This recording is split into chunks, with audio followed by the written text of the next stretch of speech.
Have you ever walked into a room full of noise, opinions flying, egos clashing, everyone desperate to be heard, and yet something told you to stay quiet? Not out of fear, but from a deeper instinct.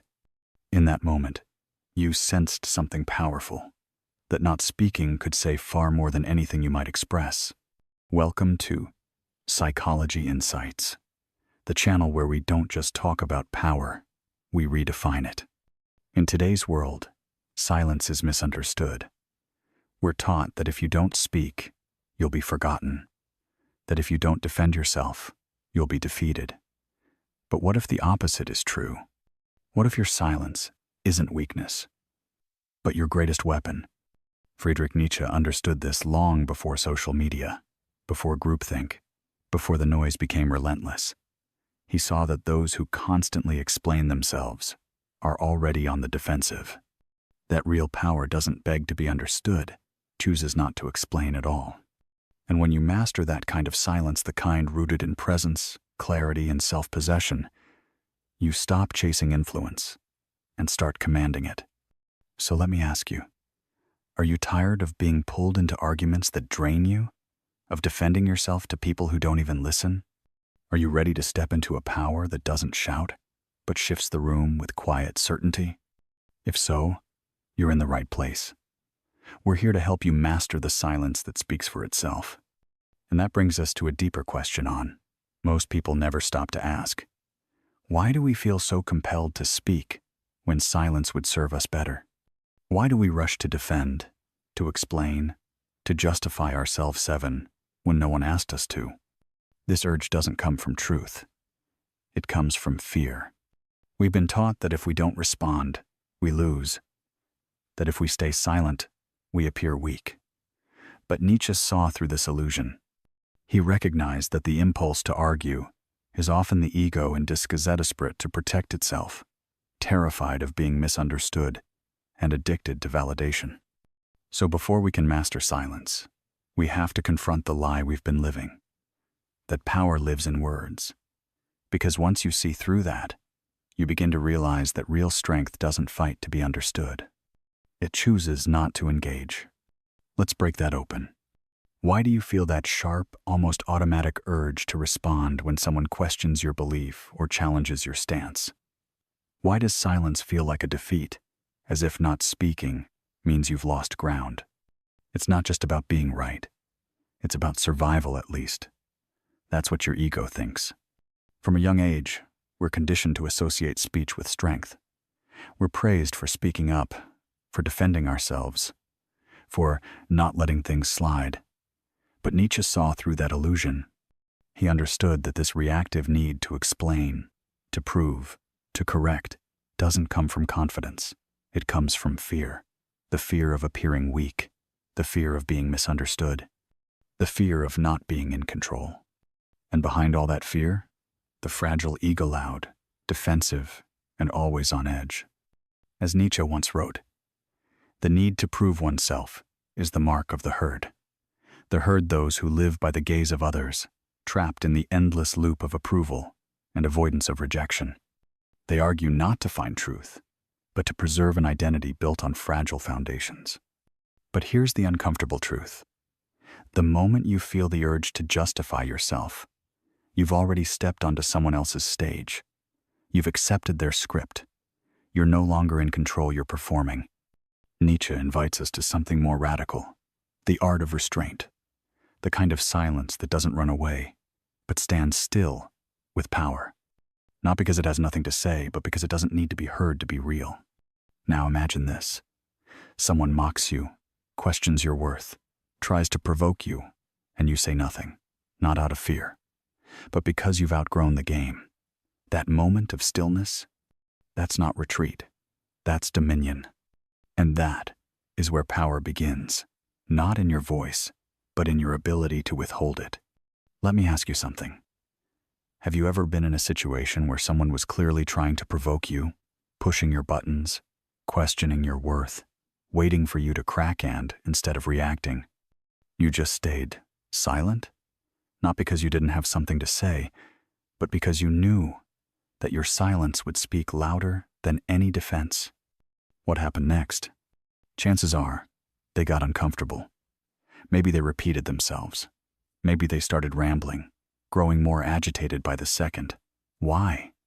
Because silence unsettles pioplinot. Just any silence, but deliberate silence. The kind that doesn't tremble, doesn't flinch, doesn't need to fill the void. That kind of silence is presence. And presence, when it's rooted in self-mastery, becomes power. Nietzsche understood this long before the rise of modern psychology. He saw silence not as avoidance, but as a higher form of communication that reveals far more than it conceals. He once said, "He who has a why to live can bear almost anyhow." In the same spirit, he believed that the one who has nothing to prove has no need to speak. The Übermensch's vision of the elevated humandos and argue to gain validation. He speaks only when it's necessary, and when he doesn't, his silence becomes a mirror that forces others to face their own noise. You see, most people fear silence. They fill every moment with words not to connect, but to avoid what silence might reveal. Guilt, insecurity, uncertainty. In fact, psychological studies show that in social situations, prolonged silence can trigger anxiety in others. The brain starts searching for cues. The amygdala fear center activates. People start second-guessing themselves. Did I say something wrong? Why aren't they responding? What are they thinking? And suddenly, your silence has flipped the dynamic. You are no longer the one under pressure they are. You're no longer reacting, you're observing. And in that space of stillness, the truth starts to surface. Not your truth, theirs. You begin to see their patterns, their tactics, their insecurities laid bare, not because you attacked, but because you withheld. This is why Nietzsche warned us. The most dangerous form of control isn't dominance, it's unpredictability. When others can't read you, when they can't tell if you're going to stay silent or speak, agree or walk away, they lose control. And in that loss of control, they reveal themselves. They expose their hand. They show you exactly what they're made of. So the next time someone pushes you for a reaction, pause, breathe, observe. Because not every battle is worth fighting, and some of the most powerful victories are won in complete silence. It's not about repressing your voice. It's about choosing when and how to use it with surgical precision. Because the one who holds their silence holds the space, and the one who holds the space holds the power. Have you ever noticed how, in moments of tension, the person who talks the most often ends up revealing the most, not just about the situation, but about themselves? The need to speak quickly, to explain, to fill the silence with justifications, it's rarely about clarity. It's about control, about calming their own discomfort. Picture this. You're in a team meeting. One colleague dismisses your idea publicly, trying to provoke a reaction. Perhaps they interrupt you mid-sentence or question your competence in front of others. All eyes turn to you, expecting a response. But instead of firing back or defending yourself, you pause, you breathe, you stay silent. Not because you're intimidated, but because you understand that the real battlefield isn't the tablets, the energy behind it. And what happens next? That person, so sure of their performance, starts to shift. They grow uneasy. They over-explain, laugh nervously, or backtrack.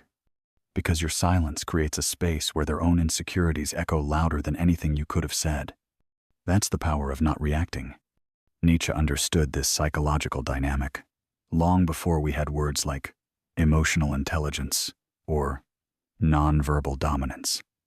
He believed that those who cannot command themselves are doomed to obey others, not always directly, but by being ruled by their impulses. He who cannot command himself must obey, he wrote. In other words, if you don't master your inner world, someone else through manipulation, noise, or provocation eventually will. Here's a simple analogy. Imagine two swordsmen. One swings wildly, attacking without thought, trying to dominate the space with sheer speed. The other stands still, watching, waiting. measuring, and when the moment is right, strikes once, cleanly, decisively. Which one do you think holds the real power? This is the art of silence as precision. Not the silence of fear, but the silence of calculation, of confidence. And make no mistake, this kind of silence unsettles people deeply, because it shifts the focus inward. It becomes a mirror, and most people are not prepared to see themselves clearly. Silence reveals. It brings up the things we try hardest to bury. The fear of not being respected, the dread of being ignored, the terror that maybe, just maybe, we're not as in control as we pretend to be. And here's the twist, it's not just about what silence does to them. It's also about what it cultivates in you. Every time you choose to stay grounded instead of triggered, every time you observe instead of reacting, you strengthen something internal, your ability to stay centered, no matter what energy enters the room. That's not passivity. That's command. So let me ask you, how many times have you handed your power away just because someone else knew how to provoke you? How many arguments have you entered, not because they were worth having, but because you were afraid of being misunderstood? When you master silence, you begin to break that pattern. You stop responding out of fear and start choosing when to speak from clarity. And that choice, simple, quiet, deliberate, is what separates those who chase control from those who own it. Let's shift the lens for a moment. Up until now, we've looked at silence as a tool, something you wield.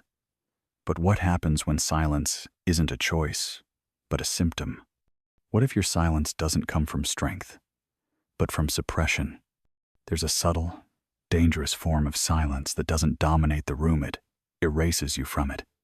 The kind where you walk away from a conversation thinking, I kept the peace.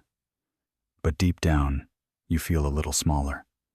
Not because you chose calm, but because you couldn't access your voice. This is where Nietzsche's insights take a sharp turn. He didn't romanticize silence. He respected it, but only when it came from conscious will.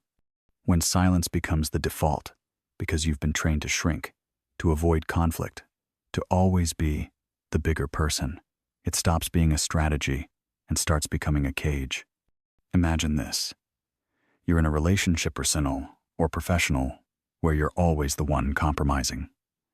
You stay quiet to avoid being labeled difficult. You nod to preserve harmony.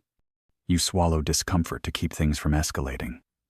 Over time, you begin to believe that your silence is maturity. But what if it's just well-practiced self-abandonment? Nietzsche warned us about this trap. He called it slave morality, the system of values created by those who have been disempowered for so long. They start mistaking obedience for virtue. You start celebrating your own silence as wisdom, when in truth, it's just fear in disguise. Here's the hard truth. If your silence costs you your identity, it's not strength, it's slow erasure. And this is where we draw the line.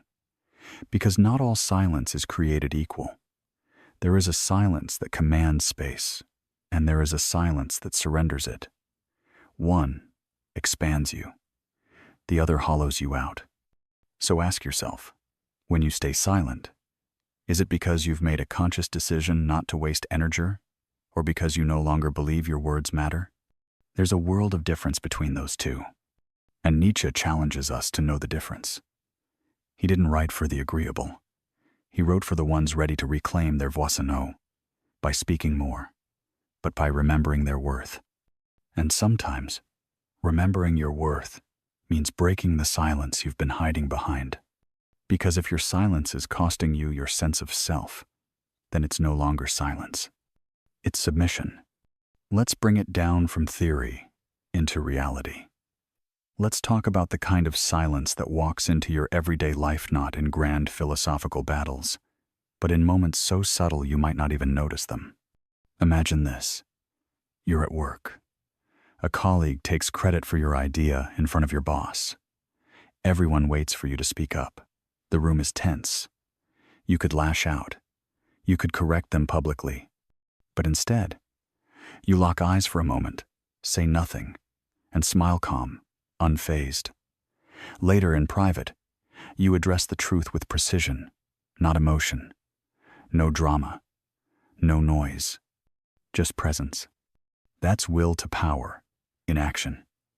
Not the power to control others, but the power to control yourself. And in doing so, shift the dynamic of any room you walk into. Or maybe this: you're with your partner. An old argument surfaces. They try to bait you, raise their voice, demand a reaction.